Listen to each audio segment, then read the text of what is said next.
Šiandieną daktarė Audra Dugenzik, gimusi Nakaitė, kalbės tema poliarizacija katalikų bažnyčioje - liturginės kovos po Vatikano antrojo susirinkimo. Tai Audros doktorato disertacijos tema, kurią apgynė praėjusiais metais iš sociologijos Notre Dame universitete.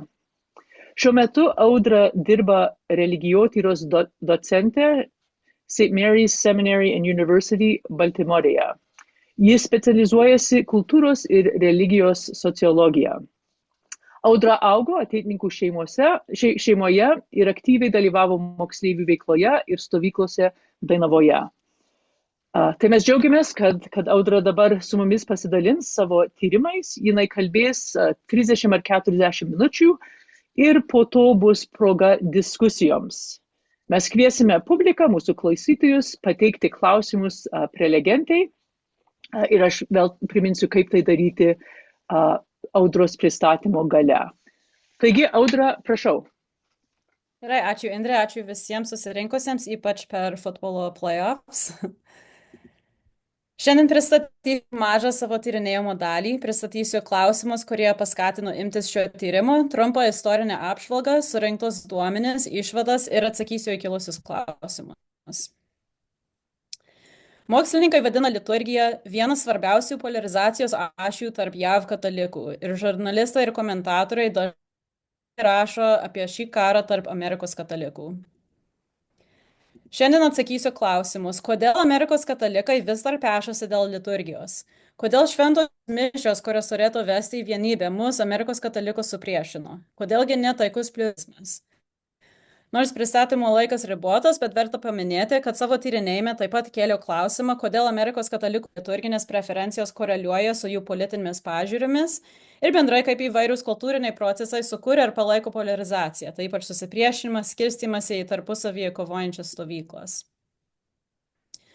Romos katalikų bažnyčioje liturginio atsinaujinimo judėjimas prasidėjo XIX amžiuje Europoje tarp vienuolių, kurie susirūpino, kad pasauliečiai neįsitraukia į liturginį gyvenimą, kuris yra bažnyčios širdis. Vienuoliams atrodė, kad pasauliečiai nesuprato, kas vyksta liturginėse apeigose ir per mišias labiau užsiėmė privačiomis pamaldumo praktikomis, pavyzdžiui, kalbėjo rožinį, o ne jungėsi į bendrą liturginę maldą. 1903 metais popiežius Pijus X, tas, kuris mums iškėlė iššūkį visą atnaujinti Kristuje, paskelbė motu proprio Charles Solicitudinį, kuris skatino pasauliečius mokytis giedoti grigališką choralą, kad jie galėtų aktyviai dalyvauti liturgijos apeigose. 1947 metais popiežius Pijus XII paskelbė encikliką Mediator Dei, tai pirmoji popiežiaus enciklika išskirtinai apie liturgiją. Dokumente popiežius pagyrė liturginės reformos judėjimą, bet ir perspėjo, kad negalima daryti pakeitimų liturgijoje be Vatikano leidimo. Taip pat pažymėjo, kad kai kurios liturginio judėjimo praktikos peržengė liniją. Pavyzdžiui, be Romos leidimo liturgijoje pradėtos naudoti vietinės kalbos, pašalintos ištraukos iš šventojo rašto, kurios šiandieniniam žmogui skamba nemaloniai. 55 metais žymiai reformuota Didžioji savaitė, 62 metais paskutinį kartą pertvarkytos tradicinės lotyniškosios mišios. Tada per Vatikano antrąjį susirinkimą, kuris prasidėjo 1962 metais ir baigėsi 65 metais, pasaulio katalikai vyskupai paskelbė dogminę konstituciją Sacrosanctum Concilium, kuria ragino reformuoti liturgiją pirmenybę teikiant pasauliečių aktyvaus dalyvavimo principui. Nuo tada iki 1969 metų prasidėjo liturgijos keitimo vajus. Nueita iki to, kad katalikai nebežinojo, ko tikėtis kitose sekmadienio mišiose, kas naujo vėl bus pakeista. Pagaliau 60 metais popiežius Paulius VI paskelbė Novus Ordo Missae. Tai yra nauja mišių tvarka, nauja mišiola, kuriuo dabar naudojasi dauguma Romos katalikų. Kas pasikeitė mišiuose? Tarp struktūrinių pokyčių buvo atnaujintas kalendorius, naujos skaitinių knygos, anksčiau buvo 1 metų skaitinių ciklas, dabar yra 3. Mišiuose taip pat atsirado antrasis skaitinys ir atliepamoji psalmė, pakeistos kai kurios maldos ir liturginiai gestai, pavyzdžiui, išimtos altoriaus laiptų maldos, įterpta visuotina malda, perrašytos kitos maldos. Pasikeitė patarnautojų vaidmuo ir vietoj Romos kanono maldos, kuria buvo meldžiamasi tyliai, dabar galima rinktis iš kelių Eucharistijos maldų, kurios mišiuose skaitomos garsiai. Bendrai dabar yra daug daugiau pasirinkimų. Buvo ir daug praktinių ir estetinių pokyčių, nors jie ir nebuvo privalomi. Tarp skirtumų kalba, kuniga ir tikinčiųjų maldos kryptis, visi žvelgia į rytus arba į vienas kitą, kūno laikysena, komunijos prieimimo būdas, muzika, menas, architektūra, liturginiai indai bei drabužiai. Kitaip tariant, norint būtų galima aukoti Novus Ordo mišias, taip kad jos estetiškai būtų panašios į tradicinės lotyniškasis mišias. Taip pat kai kurias naujas praktikas būtų įmanoma perkelti į senasis mišias, nors tai retai atsitinka. Ieškodama atsakymų į tyrimo klausimus, peržiūrėjau tūkstančius puslapių archyvinių įrašų iš 3 Amerikos vyskupijų maždaug nuo 1960 metų iki 1995 metų. Pasirinkau Milwaukee arkivyskupiją, kuri šiuo laikotarpiu buvo žinoma kaip gana liberali, Lincoln, Nebraska vyskupija laikoma konservatyviausia vyskupija Amerikoje ir St. Louis arkivyskupija, kurioje aktyviai reiškiasi ir liberalios ir konservatyvios tendencijos. Žinoma, kiekvienoje vyskupijoje yra ir liberalių ir konservatyvių katalikų, bet norėjau kuo labiau apimti visus ideologinius variantus. Dauguma įrašų yra iš vyskupijų liturginių komisijų, tai Liturgy Commissions, ir už liturgiją atsakingų vyskupijų darbuotojų, Offices of Worship, bei kurijų ir chancery dokumentų.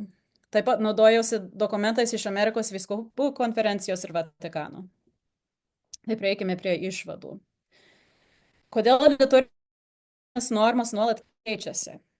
Kai liturgijoje įvedame naują praktiką, jos įgyvendinimui reikia sukurti naujas gairias, kaip tai turėtų būti daroma. Bet tos naujos gairės kelia naujų klausimų ir ginčių. Atsakyti tuos klausimus ir ginčius prireikia naujų gairių ir taip toliau. Liturginių normų kaitą lemia 2 dalykai. Pirma, dviprasmybės naujose liturginėse gairėse. Kai organizacija ar valstybė įveda naujas gairias, neįmanoma numatyti visų pasekmių. Be to, kartais pačios gairės yra neaiškios ir gali būti įvairiai interpretuojamos ir dėl to atsiranda kelios interpretacijos galimybės. Jei savo kailiu patyrėte permainas bažnyčioje po Vatikano antrojo susirinkimo arba esate skaitę tuo metu gyvenusių žmonių patirtis, žinote, kad tai buvo nepaprastai komplikuotas laikotarpis. Visgi pat dėmesį sutelksiu į kitą aspektą – konkuruojančias sakralumo sampratas, skirtingus įsivaizdavimus apie tai, kas yra šventa. Šis aspektas svarbesnis, nes jame glūdi konflikto esmė. Ir iš dalies neaiškumas kyla dėl to, nes katalikai tuos pačius bažnyčios dokumentus interpretuoja remdamiesi skirtingomis sakralumo sampratomis. Liturginių kovų centre glūdi konkuruojančių sakralumo sampratos. Sakralumas kyla iš žodžio sacrum, kuris nurodo į atskirimą. Tai, kas profaniška, kasdieniai objektai atskiriami nuo šventų sakralių. Šeimos sociologas Emil Durkheim aiškino, kad apeigos, pavyzdžiui, mišios, steigia ir palaiko skirtį tarp sakralumo ir profaniškumo.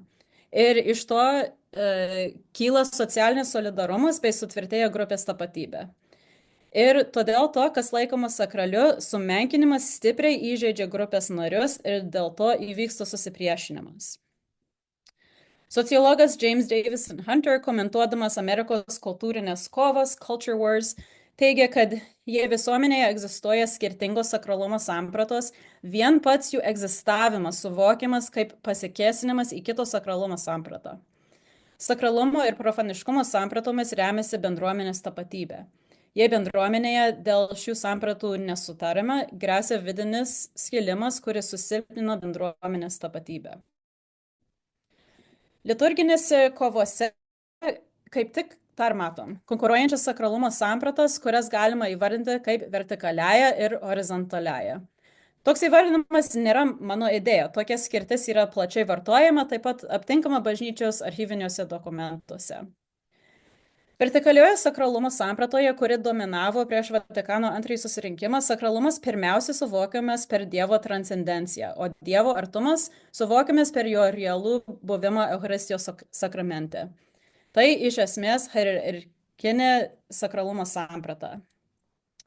Per Vatikano antrąjį susirinkimą iškilo nauja sakralumo samprata Horizontaliojoje sampratoje sakralumas pirmiausiai suvokiamas per Dievo tautos susirinkimą, buvimą kartu. Pabrėžiama Dievo imanenciją ir jo asmeninis buvimas tarp mūsų. Tai iš esmės lygybė paremta samprata. Šios sampratos vertikalioje ir horizontalioje iš esmės atitinka konservatyvąją ir liberaliąją pasaulėžiūras. Noriu pabrėžti, kad tai yra ideali tipai, ideal types. Kas nors savo požiūrį galėtų rasti kažkur per vidurį arba laikytis nenuoseklaus požiūrio. Bet bendrajame viešajame diskurse šios sakralumo sampratos yra nuoseklios ir yra žmonių, kurie pilnai sutinka su viena iš šių sakralumo sampratų. Prieikime prie konkrečių pavyzdžių.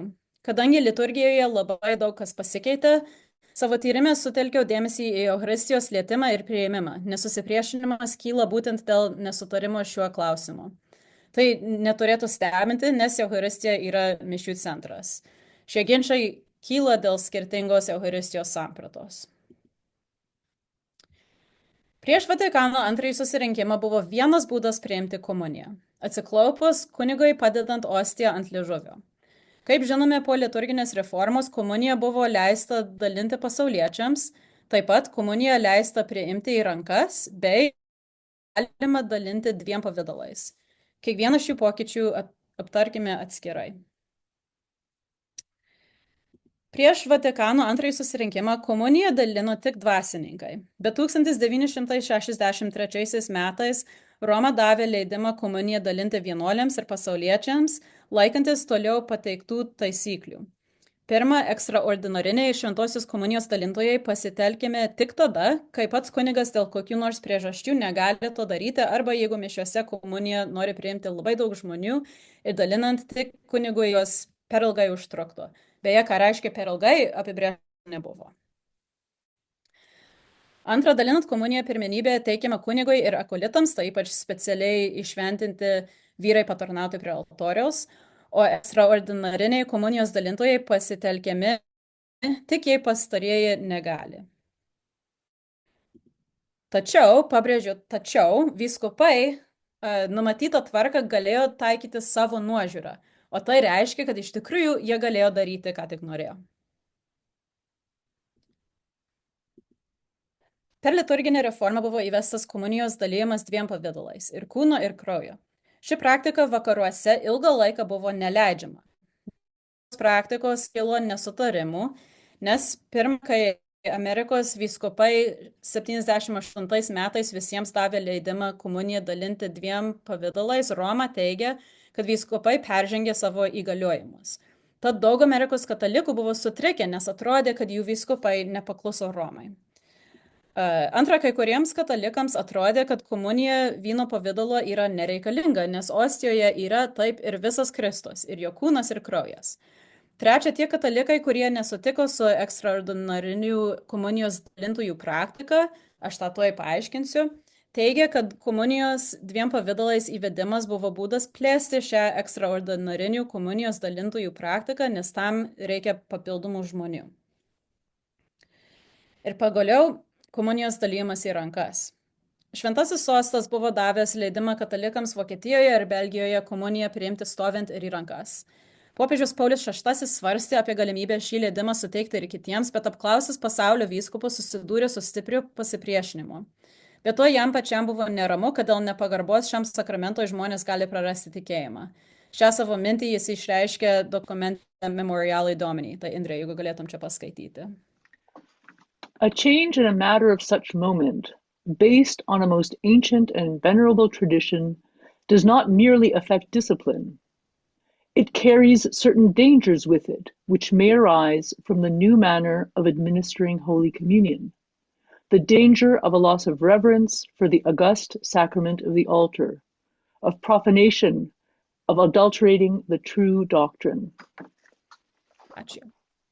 Amerikoje šiuo klausimu buvo daug svarstymų ir nesutarimų, bet galiausiai 77 metais Amerikoje buvo leista ir visuotinai įsigalėjo komunijos dalinimo į rankas praktika. Ginčai dėl šių praktikų iliustruoja konkuruojančias sakralumo sampratas.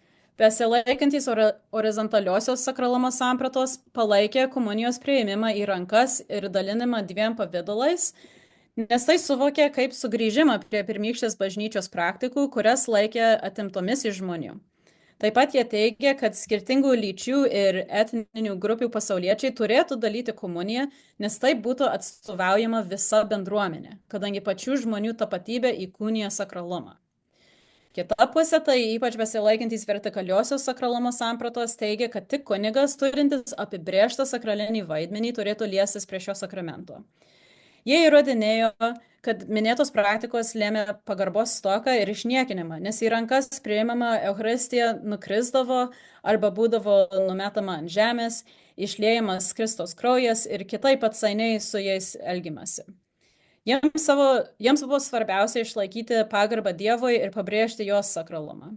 Pažvelkime į keletą pavyzdžių iš kiekvienos vyskupijos. Milwaukee arkivyskupijos liturgijos komisija ir Office of Worship tvirtai laikėsi horizontaliosios sakralumo sampratos. Pažiūrėkime į šią ištrauką iš liturgijos naujienlaikraščio 77 metais. Tai Indrė, prašom. As far as possible, parishes experiencing the need for special ministers of the Eucharist should strive to develop a representative group of people, both men and women, young and old, lay and religious.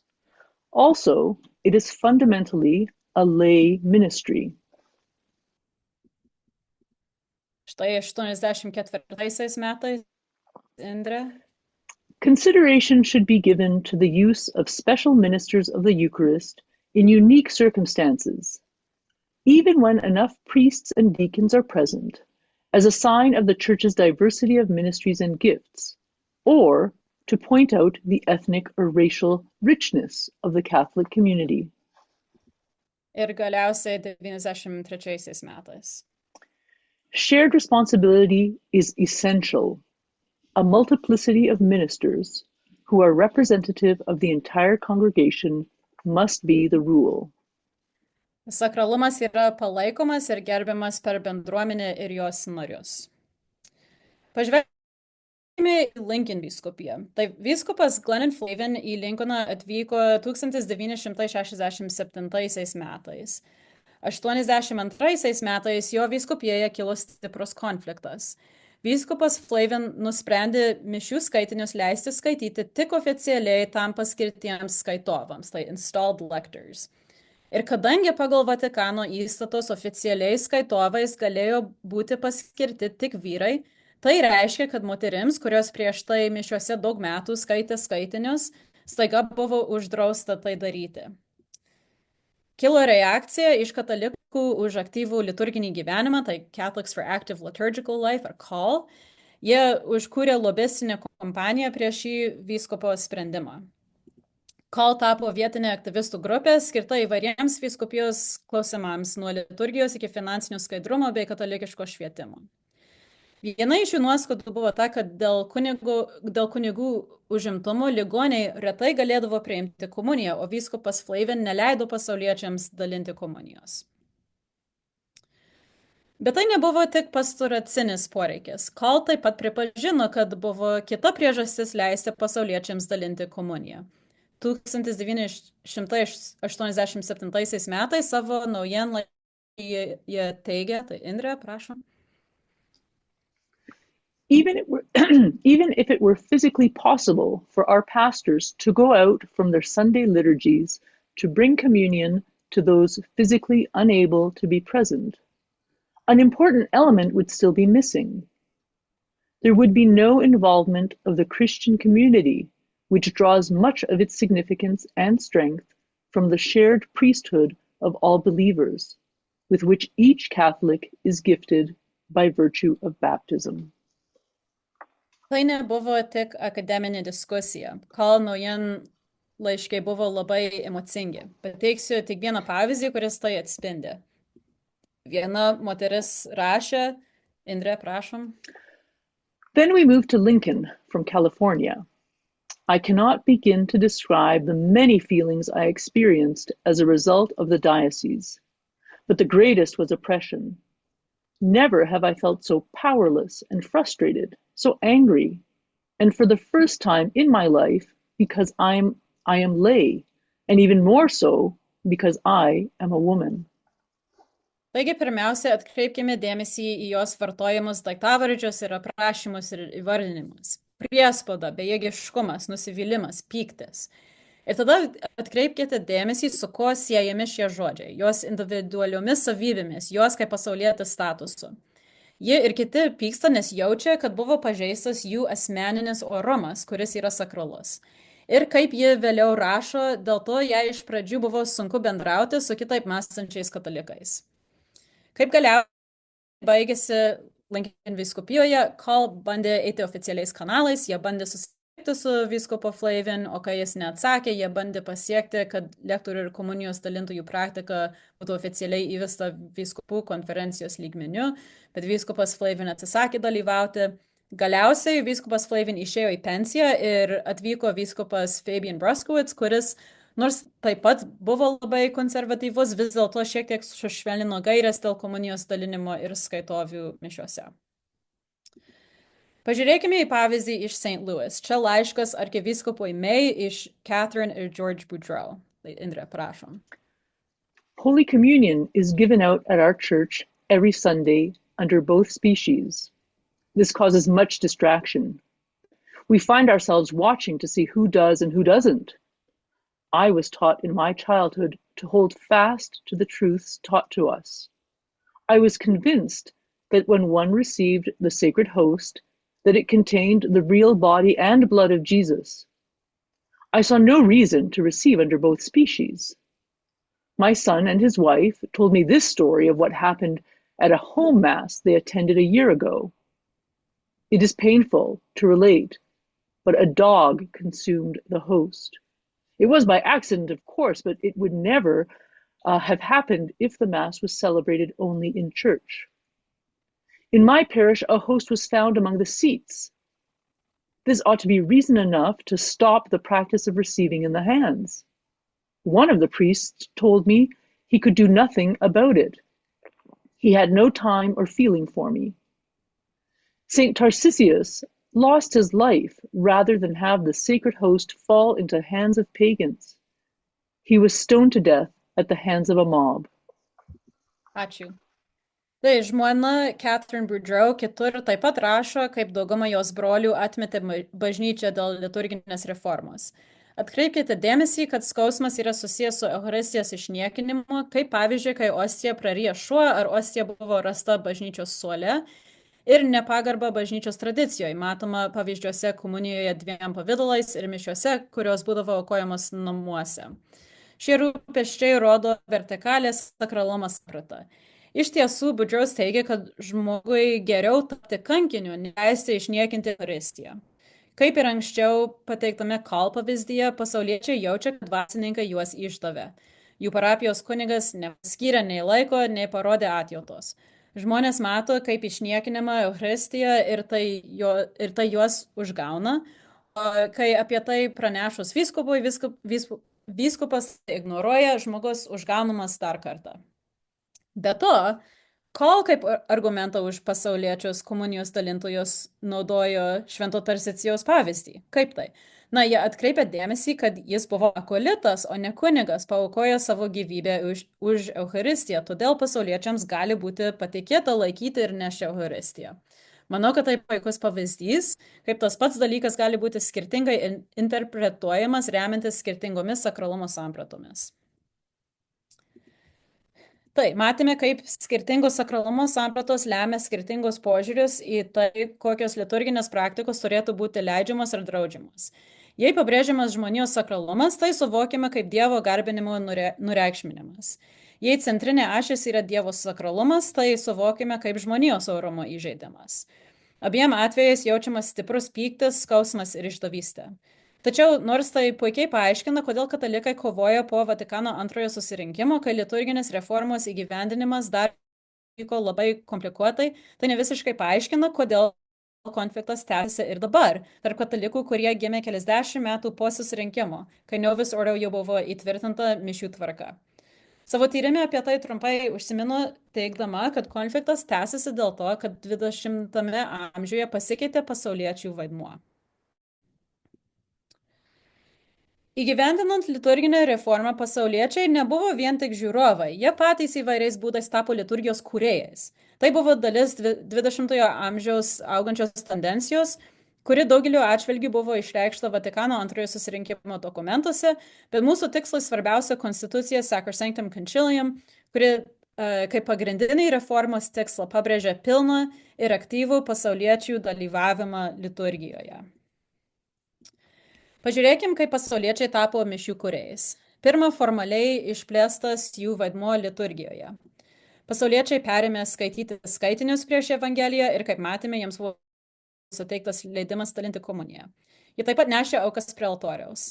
Pasauliečiai taip pat prisijungė prie parapijos liturgijos komitetų, kur priklausomai nuo dinamikos su klebonu, jie turėjo daugiau ar mažiau galios planuoti liturgiją. Kai kurie pasauliečiai netgi prisijungė prie viskupijos liturgijos komisijų, padedami vyskupui nustatyti liturginės gaires ir taisyklės savo viskupijoje. To kontekstas yra pokyčiai po antrojo pasaulinio karo, kai dėl veteranų įstatymo GI Bill daugiau katalikų įstojo į universitetus, pakilo jų socialinis ir ekonominis statusas ir jie asimiliavosi į vidurinėją klasę. Be to, nuo maždaug 1960 metų išaugo antivalstybinės nuotaikos prieš įvairias institucijas. Visą tai reiškia, kad paprasti katalikai nebenorėjo tiesiog priimti to, ką paskelbė dvasininkai. Jie turėjo savo nuomonę ir tikėjosi, kad ją bus žiūrima rimtai. Taigi katalikai kalbėjosi su savo parapijų kunigais, rašė laiškus vyskupams ir net Romai, taip pat kreipėsi į laikraščius tiek katalikiškus, tiek pasaulietinius. Tai matėme jau minėtose skaidrėse. Tačiau tokiu mastu įsitraukiančių žmonių visada yra mažuma. Tikriausiai girdėjote Pareto principą, kad 20% žmonių atlieka 80% darbą. Dauguma katalikų netarnauja liturgijos komitetuose, neskaito mišiuose ir nerašo laiškų savo vyskupams. Ir tikriausiai dauguma nedalyvauja liturginiuose karuose. Taigi, kaip gali būti, kad liturgija supriešino Amerikos katalikus ir skatina polarizaciją? Aš manau, kad svarbiausia yra trečiasis būdas, kurio katalikai tapo mišių kūrėjais ir kuris, manau, yra daug subtilesnis ir įdomesnis. Tai susiję asmeniniu apsisprendimu, discretion ir matomumo. Iš esmės, kai reforma buvo įgyvendinta, paprasti katalikai susidūrė su pasirinkimu, kurias liturginės praktikas jie ketina priimti ar vengti. O šios įkūnytos praktikos arba jų nebuvimas buvo ir yra matomos visiems. Grįždami prie duomenų, vėl panagrinėjame ginčus dėl Eucharistijos priėmimo. Štai laiškas iš pasaulietės St. Louis arkivyskupijoje arkivyskupui May. Tai Indrė, prašom. This morning, Monday, our associate pastor permitted a laywoman to distribute the consecrated host, as he stood to the side offering the precious blood to those who wished to receive from the cup. When some of the people saw what was happening, they left the line, visibly upset, and left the church, rather than receive under these circumstances. Taigi, kaip žinome, kai komunija yra dalinama tiek duonos, tiek vyno pavidalo, įprasta procedūra yra tokia, kad kunigas išdalina ostiją, o padedantys pasauliečiai dalina brangiausiąją Kristaus kraują. Tai reiškia, kad jei tau maloniau komuniją priimti iš kunigo, Kristaus kraujo gali ir nepriimti ir viskas su to būtų gerai. Bet šiuo atveju pasauliečiai dalijo ostiją, o kunigas davė gerti iš taurės. Kartais tai buvo daroma siekiant paskatinti žmonės priimti komuniją dviem pavidalais. Šiuo atveju kai kurie parapiečiai nusprendė išvis nepriimti komunijos. Ir vėl matome emocinę reakciją, žmonės sutrikdyti. Čia vyksta keli dalykai. Pirma, komunijos priėmimo praktika nebėra tiesiog savaime suprantama. Atrodo, kad pasauliečiai gali rinktis iš kelių variantų. Oficialiai jiems savo nuožiūrą sprendžia, ar ostiją priimti ant liežuvio ar į rankas, taip pat ar priimti brangiausiai Kristaus kraują. Ir kadangi nėra jokios taisyklės, į kurią komunijos eilę stoti, pasauliečiai taip pat gali pasirinkti komuniją priimti arba iš kunigo, arba iš pasauliečio. Tačiau net ir oficialiai teigiant, kad pasauliečiai gali pasirinkti savo nuožiūrą, kartais jiems neleidžiama šią galimybę pasinaudoti. Ir tada jiems lieka arba eiti prieš savo sąžinę, arba išvis nepriimti komunijos. Antra, šie liturgijos dalyvių pasirinkimai matomi visiems susirinkusiems. Iš tiesų, laiško autorė pamatė, kas atsitiko ir pranešė apie tai arkivyskupui. Tai matome daugybėje laiškų vyskupams, liturgijos komisijų vadovams, vyskupijų ir pasaulietiniuose laikraščiuose. Per mišias žmonės nenuleidžia galvų, jie stebi, kas vyksta aplinkui. Mes jau matėme vienam laiške, tai aiškiai nurodyta. Holy Communion is given out at our church every Sunday under both species. This causes much distraction. We find ourselves watching to see who does and who doesn't. Lygiai taip pat liturgijos naujienlaikraštyje Milwaukee buvo pasiūlyta, kad tie, kurie stovi eilėje priimti komuniją, approach the table with a conscious joy that others can see. O kol narė Lincoln paragino panašiai mąstančius katalikus apsilankyti Naujojoje Zelandijoje, kurie pastebėjo ne tik tai, kad skirtingai nei Lincoln moterims leidžiama dalinti komuniją, bet ir aplinkinių emocijas. Indrė, galėtum paskaityti. When thinking about travel, come to New Zealand. It is absolutely lovely. The church here is everything that we envisioned once at Sacred Heart in Lincoln, and Bishop Boyle is considered conservative. Women fully participate and serve as Eucharistic ministers.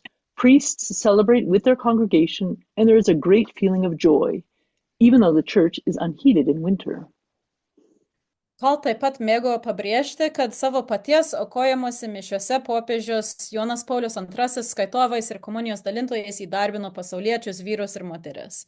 Jie tai žinojo, nes mišios buvo transliuojamos per televiziją. Viskas buvo matoma.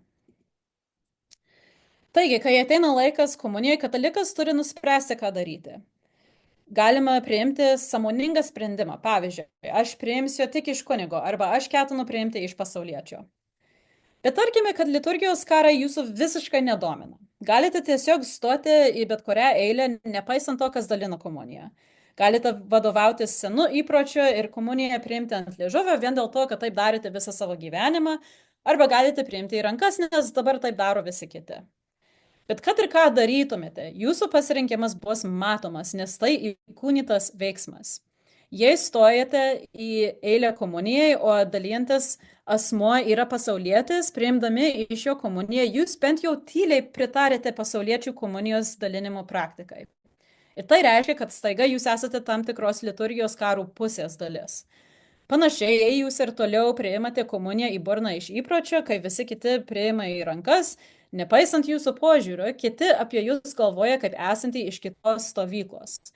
Kai buvo parašyta St. Louis liturgijos biuletenyje, naujienlaikraštyje, liturgy is theology made visible. Unlike dogmatic or moral theology, which are often discussed more theoretically and applied more individually, liturgy is theology made public. Differences readily come to the surface.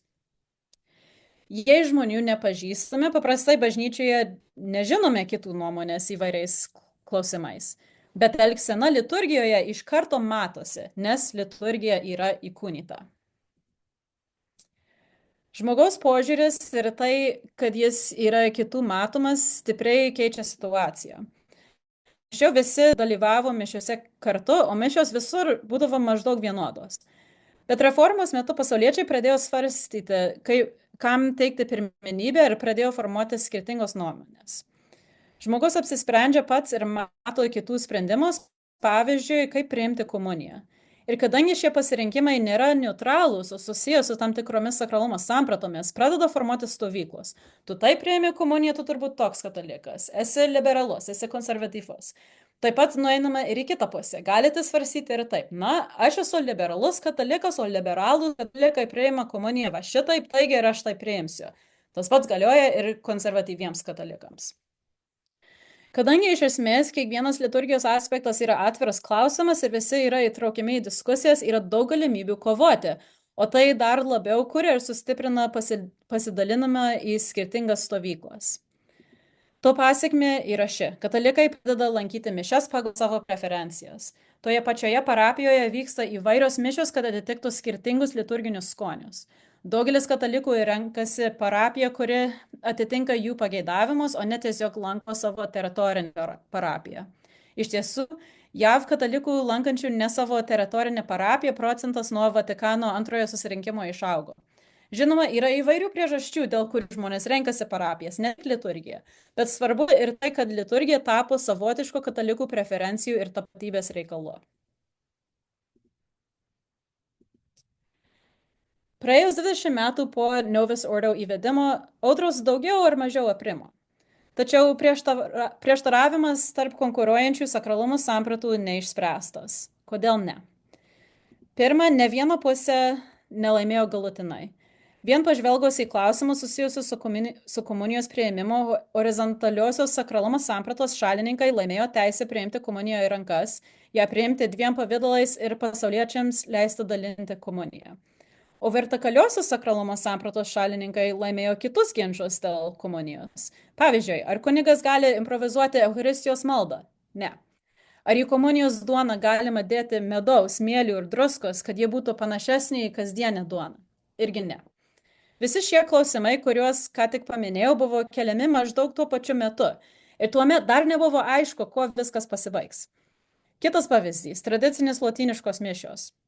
Jos buvo uždraustos iki 1984 metais, kai Jonas Paulius II suteikė vyskupams teisę tą leisti savo vyskupijose. Po to, kai 2007 metais popiežius Benedikto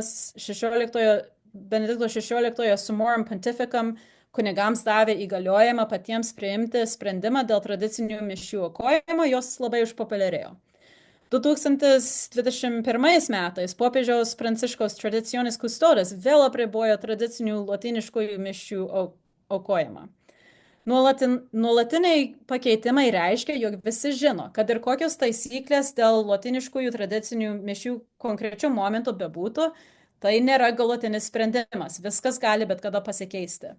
Tai skatina žmonės toliau kovoti. Ir iš esmės kiekvienas mūšis buvo ir tebėra reikšmingas, nes juo keliamas sakralumo reikšmės klausimas. Vadinasi, tai yra klausimas apie katalikų bažnyčios tapatybę.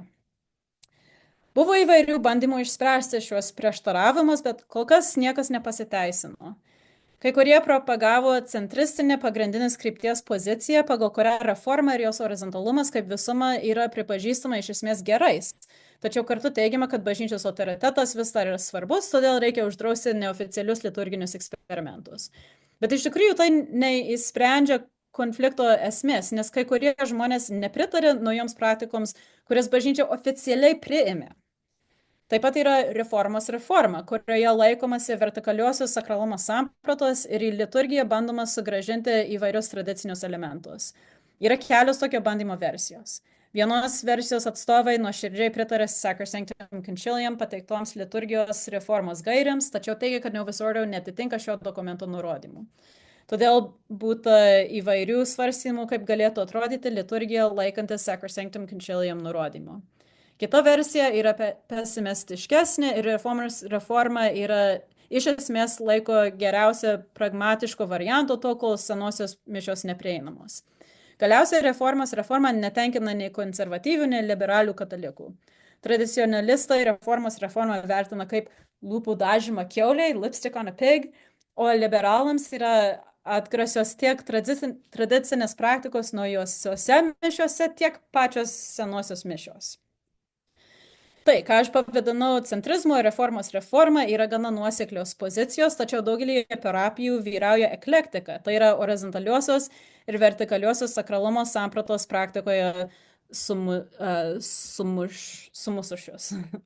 Taigi galite pamatyti patarnautoją dėvintį sutaną ir kamžą, belaikantį pateną ir kartu tuose pačiuose mišiuose komuniją dalina ir pasauliečiai. Dažnai tai yra dešimtmečius vykusių sprendimų kaitos rezultatas. Bet tai yra trapi taika ir jos tikrai neįmanoma pakartoti, nes galbūt vienai parapijai tokia tvarka, kurią ką tik aprašiau, tinka, bet kad kitoje parapijoje dėl tokios praktikos gali prasidėti kovos. Kitas būdas vengti kovų yra parapijos apsisprendimas laikytis vienos pozicijos. Kai kurios parapijos ugdo liberalią arba konservatyvią tapatybę ir tokiu būdu pritraukia panašiai mąstančius žmonės. Kai kuriais atvejais jos tampa asmeniškai pasirenkamomis parapijomis, tai ypatingai galioja ten, kur aukojamos tradicinės lotyniškos mišios. Viena vertus, katalikai džiaugiasi būdami tarp bendraminčių. Kita vertus, nuolat būnant bendraminčių apsuptyje sustiprėja pažiūrų intensyvumas, bei tavo kaip tam tikros rūšies kataliko tapatybė. Be to, principas vienybė įvairovėje, unity in diversity, veikia tik tada, kai grupės nariai susitara dėl tam tikrų pagrindinių principų. Kai katalikai nesutarė dėl to, kas yra sakralu, jie iš esmės nesutarė dėl to, ką reiškia būti kataliku. Gerai, praleisiu šią skaidrę dėl laiko. Gerai, tai apibendrinkime. Liturginių reformų įgyvendinime po Vatikano antrojo susirinkimo dalyvavo ne tik elitas, pavyzdžiui, dvasininkai ir teologai. Į kūrybos procesą buvo įtraukti visi, įskaitant pasauliečius, net ir tie, kuriems liturgija nerūpėjo. Šis vyksmas vis atsinaujina, kadangi dvi sakralumo sampratos, taigi ir dvi bažnyčios sampratos, tad ir tai, ką reiškia būti kataliku, varžosi dėl dominavimo, kurio ne viena nesugebėjo pasiekti. Šios sakralumo sampratos išreikštos įkūnytose liturginėse praktikose yra matomos visiems ir tai veda į skirtingų katalikiškų tapatybių formavimąsi, o jos toliau kursto ginčus dėl liturgijos. Šis tyrimas kelia daugiau klausimų. Pirma, ar tai, kas vyksta JAV, vyksta ir kitur, ypač Lietuvoje? Taip ir ne. Vakarų Europa ir Kanada panaši į Ameriką, o kitur pasaulyje matoma įvairovė. Vienur liturginė reforma sukelia neramumų, kitur ne. Bet dažnai tie neramumai, jeigu jų ir buvo, gana greit baigėsi. Ir aš įtariu, kad to priežastis buvo tai, jog tuose regionuose pasauliečiai turėjo mažiau kultūrinių resursų. Dvasininkai vis dar buvo išlaikę aukštą autoritetą, o pasauliečiai turėjo mažiau galimybių lavintis ir patys formuotis nuomonės bei priešintis pakeitimams ar prašyti pakeitimų. Kai kuriuose regionuose dėl skurdo arba dėl komunistų valdymų buvo mažiau katalikiškų žiniasklaidos priemonių. Tai reiškia ir mažiau galimybių ginčytis bei organizuoti su bendraminčiais ir ten dauguma katalikų liturgijos pokyčius priėmė. Kai kur įsiplėskė ginčai. Indijoje, Afrikoje ir kitur kilo ginčai dėl liturgijos įkultūrinimo, enculturation. Tai dažnai buvo susijęs su to šalies valstybinė politika. Bet net ir ten matomos vertikalioje ir horizontalioje sakralumo samprata. Ten, kur valdė komunistai, pavyzdžiui, Lietuvoje ir Kinijoje, naujoji liturgija atvyko daug vėliau. Ko galim tikėtis ateityje? Manau, kad liturginės kovos tęsis. Internetas ir socialinės medijos toliau kursto liturginius ginčus ir preferencijas bei įtraukia vis naujų dalyvių, tiek jaunimą, tiek apskritai viso pasaulio žmonės. Jei turėčiau daugiau laiko, prasiplėščiau apie tai, kaip šios sakralumo sampratos susijusios su dar didesniais filosofiniais ir politiniais klausimais vakaruose, kurie yra neišsprendžiami, tad neišsisprendžia sakralumo sampratų klausimas. Jei jums įdomu, apie tai galėsite paskaityti mano knygoje, kai ją baigsiu rašyti. Tai ačiū ir ypač dėkoju jums už dėmesį ir laukiu klausimų bei komentarų ir kritikos. Gerai, ačiū labai, Audra. Puikus pristatymas. Tai dabar kviesiu mūsų klausytojus paklausti klausimus ir klausytojai gali arba iškelt savo ranką ir aš ją matysiu čia. Tai jūs galite pakelti savo virtualią ranką, paspauskite tą širdelę, react, ten turėtų būti ranka, kurią galite pakelti. Arba galite juos įrašyti man asmeniškai į chat ir aš galėsiu ją perskaityti Audrai.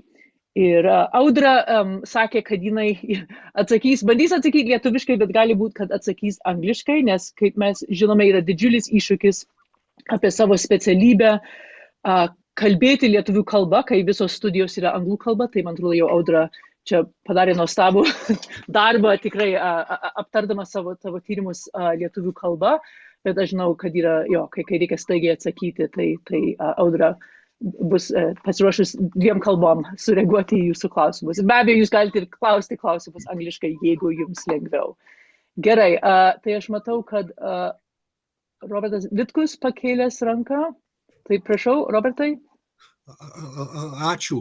Ir taip pat, daktarė Audra, ačiū už puikiai paruoštą ir pristatytą paskaitą. Tikrai jūs, žinoma, pažįstat šią temą ir aš lauksiu jūsų knygos, kai knyga bus išleista. Tai pirma komentaras, tada klausimas. Tai aš gimiau maždaug tuo metu, kai prasidėjo antrasis Vatikano suvažiavimas. Tai iš vaikystės aš neprisimenu mišių lotynų kalba, aš užaugau su Novus Ordo. Mano dvilypis įspūdis su laiku yra, kad pirma, labai dažnai Novus Ordo man palieka įspūdį, lygiai yra vaidinimas, kad kunigas yra dėmesio centre, o ne Dievas. Ir antras dalykas, su laiku aš taip irgi gaunu įspūdį, kad yra mažiau pagarbos liturgijai. O kai aš esu lankęs mišias lotynų kalba, tai tikrai kitoks įspūdis yra, įspūdis, kad čia tikrai šventas įvykis. Bet čia žinoma, tik tai mano nuomonė. Bet man, kai jūs čia ant galo minėjot tą frazę unity and diversity, tai man iškilo mintis, kad katalikų bažnyčioje yra padalinių, kurie pripažįsta popiežių, bet turi savo liturgiją. Pavyzdžiui, mano vienas giminaitis, jisai ukrainietis ir ukrainiečių katalikų liturgija yra rytinio pobūdžio, bet jie pripažįsta popiežių, skaitosi yra katalikiška liturgija. Ar gal mes prieisim prie modus vivendi, kur bus ir tos liturgijos, ir bus lotynų liturgija, ir bus Novus Ordo, ir žmonės tada pasirinks. Labai geras klausimas. Aš sakyčiau, kad rytuose tai jų liturgijos, they're more vertical. Tikrai. Ir iš tikrųjų, kai kurie žmonės, kurie per šį laikotarpį, kai jiems visi pokyčiai, kai jiems nepatiko ar kas, buvo daug tokių, nežinau kiek buvo, bet kai kurie net perėjo į tos Eastern rites, kad jie galėtų likti katalikais ir jaustis lyg yra ta pagarba, ir likti katalikais. Jūsų komentaras man priminė, tai iš Milwaukee buvo toks labai įdomus dokumentas, kaip čia buvo, the role of kažkas apie kunigo vaidmenį. Ir ten išaiškino, kad kunigas turėtų, kaip jo veidas ir kūnas turėtų atrodyti, kad bendrauti su parapiečiais per mišias. Ir aš manau, yra tiesa, kad yra tokia ironija, kad per Novus Ordo iš tikrųjų kunigas yra kažkaip daugiau centrinis, nes his facial expression matters and it is a little bit more performative. Tai ačiū iš komentarą. Labai ačiū. Gerai, Gilius turi klausimą? Labas, irgi daktaro Audrė, labai nuostabi informacija, tikrai labai gražiai pateikta. Tai aš noriu tik pasidalinti, kad aš pats lankau lotyniškas mišias ir jeigu gal pažįstate, yra tas Fraternity of St. Peter, so FSSP. Bet man yra įdomu, kodėl, ir aš manau, jūs irgi gal tikriausiai turėtų studijuoti irgi šitą ir peržiūrėti visus dokumentus, bet kodėl yra draudžiami tie lotyniški mišias labai daug vyskupijose ir tarp daug vyskupų, kodėl ir šitą, kaip man kartais jaučiasi baimė. Aš žinau, yra klausimų apie kaip mes galim geriau susivienyti, bet ar jūs galite gal truputį ilgiau pasikalbėti apie tą, kodėl yra draudami tie mišias? I'll start with the story. So a few years ago, I was at a sociology of religion conference, and there were some people presenting on trends in American Catholicism, and there was nothing about the rise in Latin Mass attendance, and I asked about it, And they said, oh, like, it's a really small thing, like it's pretty insignificant. And like, yeah, numbers wise, it's small, um, but then a few years ago, Pope Francis felt the need to do something about this very small group of people, right? So there seems to be uh, some sense of fighting. I mean, I think it's precisely because the Latin Mass is or the old Latin Mass is the most explicit articulation of the vertical model of the sacred. And the thing is that uh, when people are interested in the old Latin Mass, it seems to be a repudiation of Vatican II, even though, like, obviously a lot of people who attend the Latin Mass will say, like, no, I'm fine with Vatican II. But especially for people of that generation who lived through it, it seems like, just wanting to undo all of these different changes. And I think that feels really threatening. Uh, of course, the stated reasons in Traditionis Custodes were that there are people who are harming unity in various ways in Latin Mass communities, and like it's definitely true. But then that raises questions about why aren't they specifically being singled out, and why does everyone who attends a Latin Mass end up kind of having to pay the consequences? I think it's notable that Traditionis Custodes actually affects younger Catholics the most, because not only is sometimes the older Mass more prohibited, but it's also weddings and baptisms and confirmations, and those are all things that obviously younger Catholics are disproportionately, those are the sacraments that they're accessing. Obviously funerals too, but I mean, that's, for other people. So I think it's the purest distillation of this fight between the horizontal and the vertical models of the sacred. And I think that's why we're seeing a lot of fighting about that. Ačiū labai, awesome.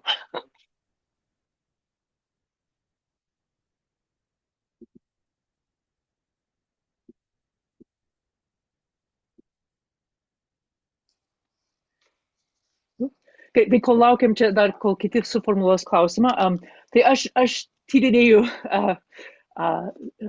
katalikus 20 amžiaus pradžioje ir ateitininkus jų tarpe.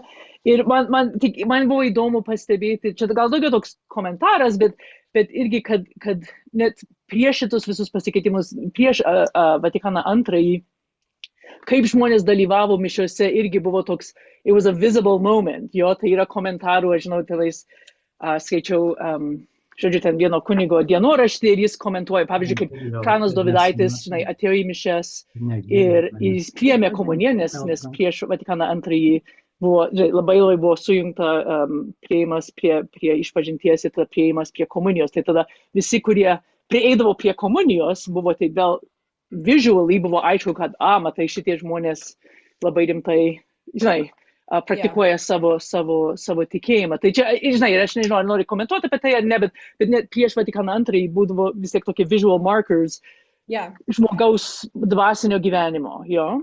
Tai. Jo, aš manau, kad visada buvo ir, like, I mean, mes matom, reagiam, like, mes galim matyti, kas darosi, bet po visų reformų, tai, like, people become a lot more reflexive about it. Tai aš nežinau, okay, tai tas kunigas pastebėjo, gal kai kurie pastebėjo, bet, like, kiek žmonių, like, kiek jiems buvo svarbu, aš nežinau, like atviras klausimas. Ir taip pat, žiūrint, kaip prisijungę jie buvo prie liturginio judėjimo irgi. Jeigu jie buvo prisijungę, gal jie galvoja apie tos klausimus, bet dauguma žmonių gal jiems netaip svarbu, bet tiesa, gal jie ir mato, kas prieina prie komunijos. Ironija yra, kad, dabar mes visi susikiojame į eilės priimti komuniją, bet ypač, kai Europoje žmonės tik eina, kai jie eina, ir tada iš tikrųjų sunkiau, gali matyti, kas prieina, bet nežinai, kas nepriejo. You know what I mean? Like, nežinai, kas tiksliai kur. Tai jo, aš manau, kad yra labai svarbu prisiminti, kad čia viskas neprasidėjo su Vatikano antrojo susirinkimo, kad čia jau vystėsi tokie, like čia jau dešimtmečiais buvo tokie trends. Dariau, tu pakėlei ranką? Taip, ačiū Audra, puikus pristatymas, labai ačiū tau.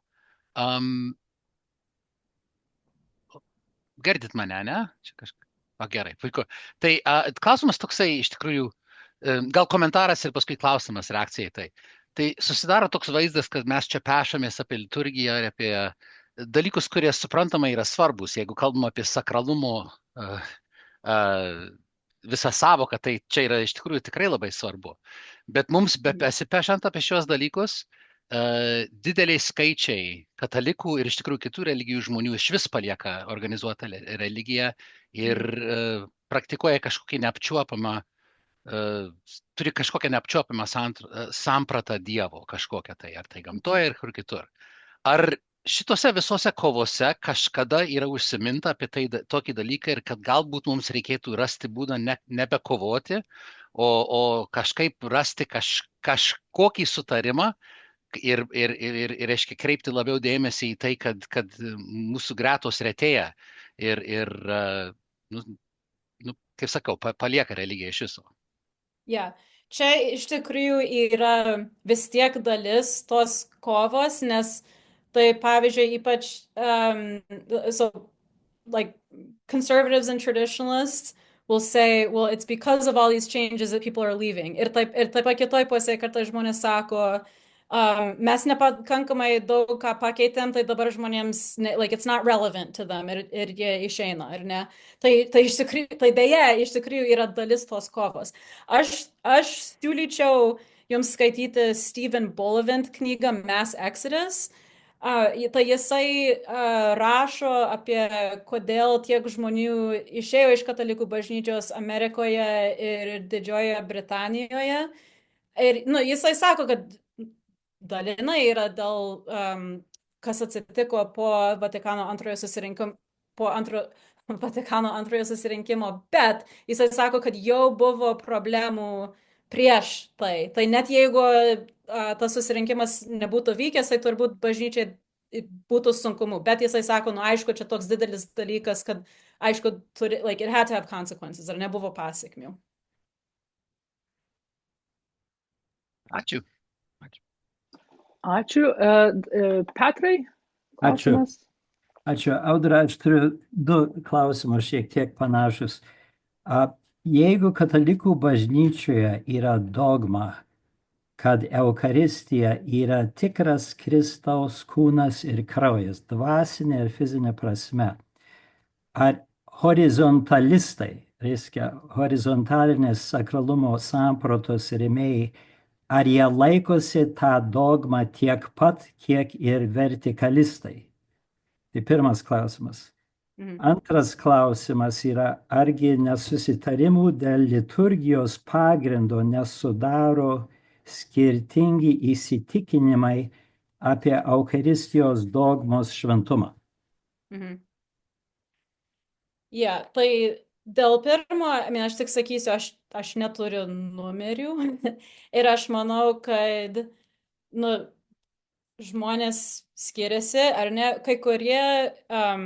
Tai pavyzdžiui, Call, ta grupė, tai jie iš tikrųjų buvo giliai tikintys katalikai ir aš manau, jiems buvo svarbu, like, the real presence, ar ne? Bet aš manau, yra tiesa, kad, like, if you think of it as a spectrum, kai kurie, kur, like, on the extreme end of the horizontal, like, progressive side, like, tai gal jie iš vis netikė, ar iš vis kitaip suvokiama. Dėl sekančio klausimo, tai yra toks pasakymas lex orandi, lex credendi, the law of prayer is the law of belief. Tai būtent todėl ir svarbu, kaip meldžiamės, nes tas it forms our beliefs, ar ne? Tai pavyzdžiui, kai mes turim 2 vaikus, mūsų Jozukas, jam 3 metai, jisai jau moka maždaug atsiklaupti, kai įeina į bažnyčią. Jis dar nesupranta, ką tai reiškia, bet kažkada pradės suvokti, kad čia kažkas yra svarbaus ir todėl mes taip darome. Ar ne tai, like those physical actions form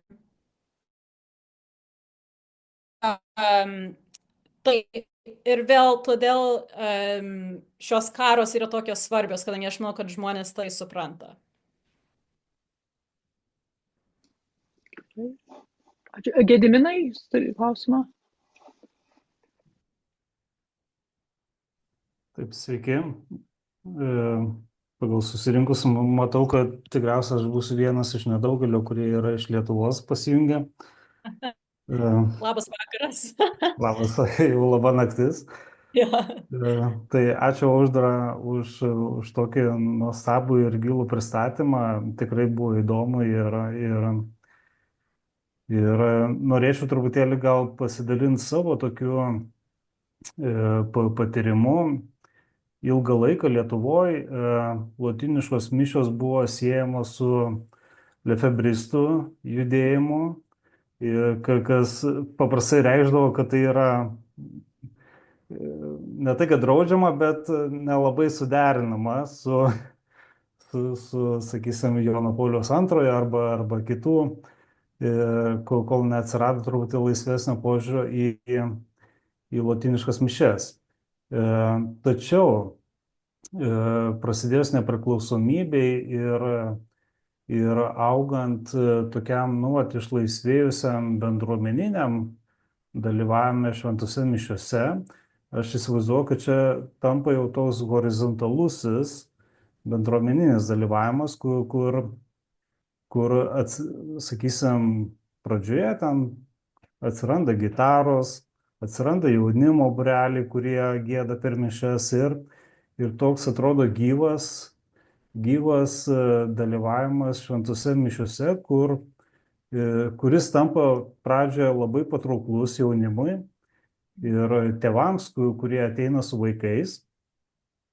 Tačiau šiuo metu, šiomis dienomis, tokio dalyvavimo jau pritrūksta. Atrodo, kad jau išsisėmė.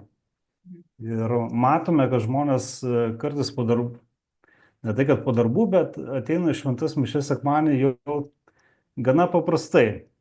Nepasipuošę, nepasirengę. Kartais būna su kasdieniais drabužiais, ne? Vat, tai, ką mes vertinam, to tokio šventumo, sakralumo stygių savo aplinkoje. Ir čia jau atsiranda toksai jausmas, kad mes pasilgsime to vertikalaus dalyvavimo šventose mišiose, kuris yra labai stiprus ritualo, sakysim, liturgijoje. Kaip jums atrodo, ar čia yra kažkokia, ateina tam tikras ribinis taškas, kur mes kaip ir persisotiname tam tikro horizontalumo ir tada vėl pradedame ieškoti to vertikalaus dalyvavimo šventose mišiose. Ačiū. Jo, ačiū. Mano, my experience yra, kad tai, daug jaunimas, daug žmonių mano amžiaus, tai iš vis nelanko bažnyčios, ar ne? Tai tie, kurie lanko, nes galvoja, kad ten kažkas svarbaus yra ir todėl paprastai nori, kad ten būtų tas vertikalumas, nes to nerandi kur kitur, ar ne? Horizontalumą gali visur rasti, per visą gyvenimą, bet jo, vertikalumas yra kažkas like set apart, it's different. Aš manau, bent Amerikoje, tai aš iš tikrųjų norėčiau daryti tokį tyrinėjimą, kiek iš jaunesnių katalikų taip ir nusimano, nes dalykas yra, kad bendrai, tai dauguma katalikų, kai like when you do a survey, tai dauguma yra gan liberalus, ypač like especially when you compare with priests and seminarians who are much more conservative. but no one has looked at whether those who attend Mass weekly, like how, you know, especially among younger Catholics, if they're much different from older Catholics who attend Mass weekly. And older Catholics might still have like emotional attachments, whereas I think younger Catholics don't usually have as much of an emotional attachment. It's more of a decision that you're actually going to do this. Jo, tai labai geras klausimas. Aš irgi esu taip patyrus, aš manau. Ona, turite klausimą?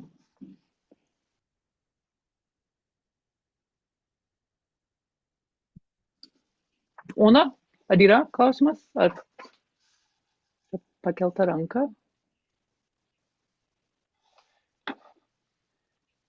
Gerai, aš grįšiu prie Onos, bet dabar buvo dar vienas chat klausimas. Palaukit. Gerai, tai čia yra, klausimas yra, tai čia apie kunigą Kazimierą Pugevičių.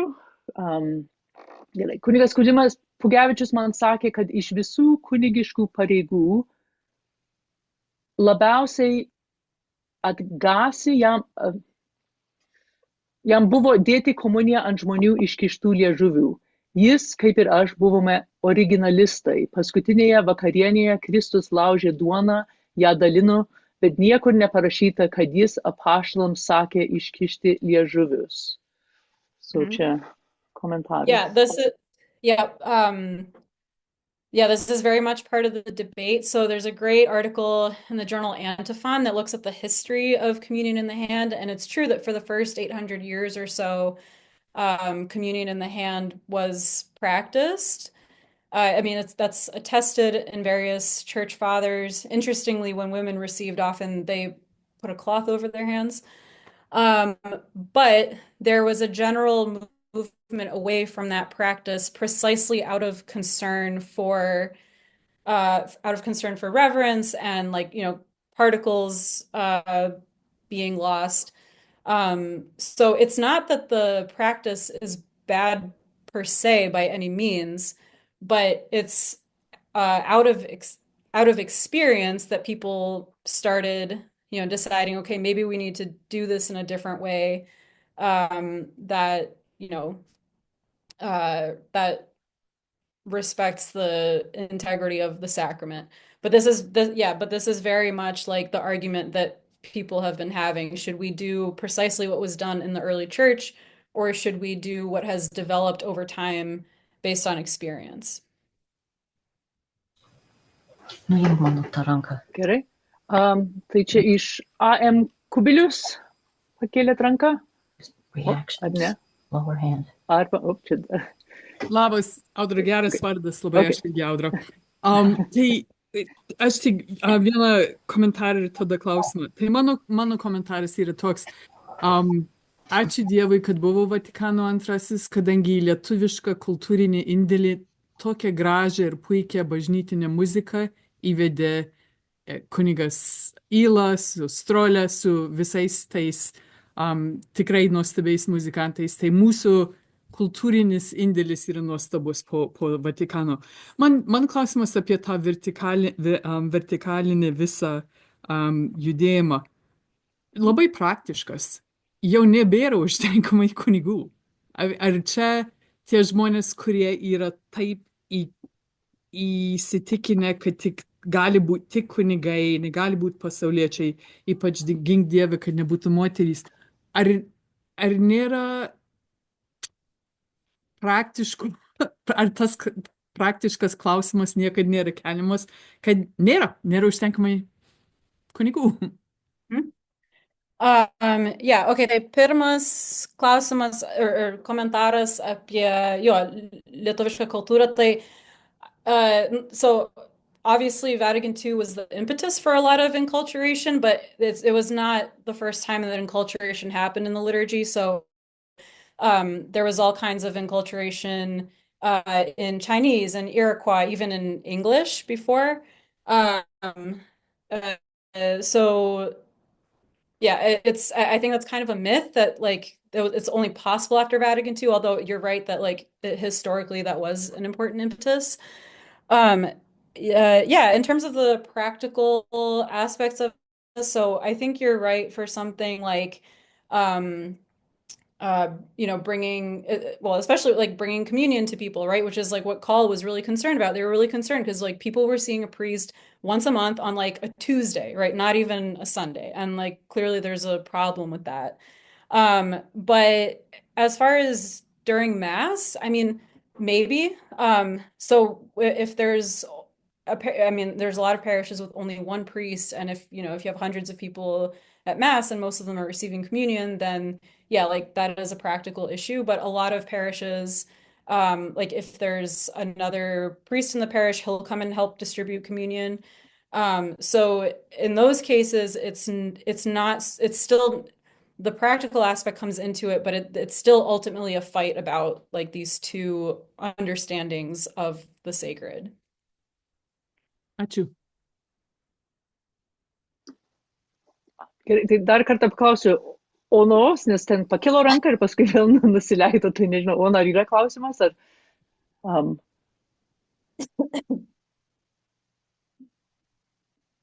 Ok, tai tada aš grįšiu, čia dabar čia dar turime. Atsiprašau, Aha, gerai, Ona, taip, jo. Taip, gerai, techninės problemos. Gerai, jo, prašau, Ona. In-house technologai mane gelbėja ir čia vis tiek dalykai išdykauja. Aš norėjau, Audra, iš tikrųjų dar kartą jau tau padėkota, bet tikrai buvo labai įdomi ir gražiai suorganizuota paskaita. Ir man ypač patiko tavo vertikalumo ir horizontalumo sąvokos, kur labai gražiai sudėliojo tuos visas tas įtakas ir pasikeitimus, kurie vyko, nevyko. Ir horizontalumas yra man asmeniškai labai svarbus, kadangi aš jaučiu, kad jis įjungia tą krikščionį kataliką į liturgijos šventimą taip sąmoningai, aktyviai. Bet vertikalumas, kadangi aš lankiau mišias ir bažnyčią prieš Vatikaną II, prie lotyniškų vertikalių mišių, tas modernus horizontalumas praranda pagarbos ir Gediminas užsiminė apie tą trupučiuką. Ir man tas iliustruojasi taip vaizdžiausiai, kai aš priimu komuniją. Priėmimas komunijos į rankas man yra labai svarbus dalykas. Vietoj, kad kunigas man duotų tą Jėzų, aš jį sąmoningai ir aktyviai, aš jį priimu. Bet tas priėmimas stačiomis man truputį netinka, aš jaučiu trūkumą pagarbos, tos sakralios, šventos pagarbos. Ir tai aš jaučiuosi, lyg tai aš būčiau tokia hibridinė liturgistė. Aš norėčiau priimti rankas, bet aš norėčiau priimti atsiklaupus. Bet bažnyčiose, kai tik tai prasidėjo tas ėmimas į ranką, visi klebonai išlupo ten tuos klaupkus ir nėra galimybių atsiklaupus priimti tą Jėzų. Tai čia daugiau komentaras, bet ačiū labai. Yeah. Aš esu mačius, tai galite pabandyti. Yra įmanoma, bet jo, tiesa, kad paprastai yra ar vienaip ar kitaip, ar ne? Aš manau, kad čia yra geras pavyzdys, kaip yra daugiau nei viena interpretacija tam pačiam, toj pačioj įkūnytoj praktikoje. Ir iš tikrųjų, kai skaitau laiškus iš žmonių, kai kurie būtent ir sako, kaip jiems yra prasminga priimti komuniją rankose, kad čia didelis dalykas ir jis supranta, kad čia Dievas yra. Ar ne tai aš nenoriu sakyti, kad visi, kurie taip daro, jiems nesvarbu, kas čia yra Eucharistijoje. Tai visai netiesa. Bet vis dėlto, kadangi tie, kurie įvedė tą praktiką, turėjo tokią horizontalią sampratą Belgijoje ir Vokietijoje, tai todėl yra toksai supratimas ir ypač, kadangi buvo toksai didelis pakeitimas po tiek laiko. Bet aš ir priminčiau, kad galim apie šitas sampratas pagalvoti pagal šventajam rašte, kaip parašyta, žinai, pirmą reikia mylėti Dievą ir taip, du įstatymai - mylėti Dievą, mylėti kitus kaip save. Tai mes galime matyti, kaip čia abu du aspektai yra svarbus. Bet ir galim pasakyti, kad vienas turi pirmenybę. Ar ne, mylėti Dievą ir tada mylėti kitus. Reikia abiejų, bet yra, like, there's an ordering to it. Tai aš manau, kad jūsų komentaras tai labai gražiai tą parodo. Gerai, tai čia dabar chat yra daugiau irgi komentaras. COVID daug ką pakeitė mūsų parapijoje, jeigu komuniją ant liežuvio deda dabar, tai savo pirštus kunigas dezinfekuoja prieš sekantį komunijos dalyjimą. Jo, buvo viena skaidrė, kur aš praleidau dėl laiko priežasties, bet COVID buvo, that catalyzed a lot of fighting, ar ne? Tai aš norėjau toj skaidriai pasakyti, kad net kai atrodo, kad viskas maždaug ramu, kažkas atsitinka kaip COVID, pavyzdžiui, ir tada mes matom, mes vėl pešamės apie, ar iš vis priimti komuniją per COVID, kaip tą daryti, ar geriau į rankas, ar geriau į liežuvį, ar į maišelius įdėti ir duoti žmonėms, tas atsitiko, mes matom tą žiniuose. Ir aš manau labai įdomu, kai žmonės, kaip kunigas pirštus dezinfekuoja, tai, matom, kad, like, the logic of health is kind of the predominant logic in that situation, because technically, he's supposed to clean his fingers in a ritual manner after the fact, right? But like this kind of health logic enters the liturgy.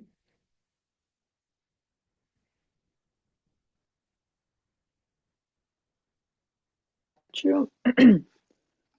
Bet tik žiūriu, ar čia dar yra, ar dar yra klausimų? Ar visi lauksime knygos?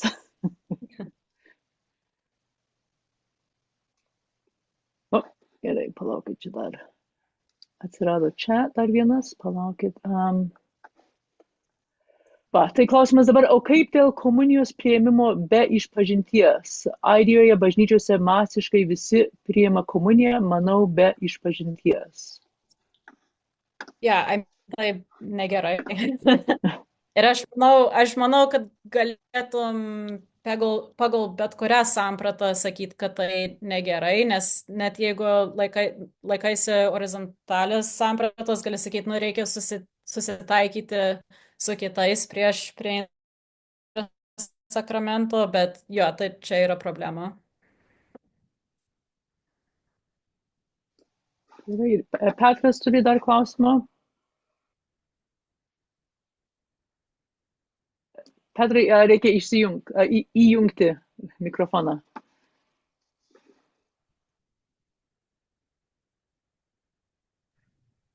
Dabar girdit? Taip.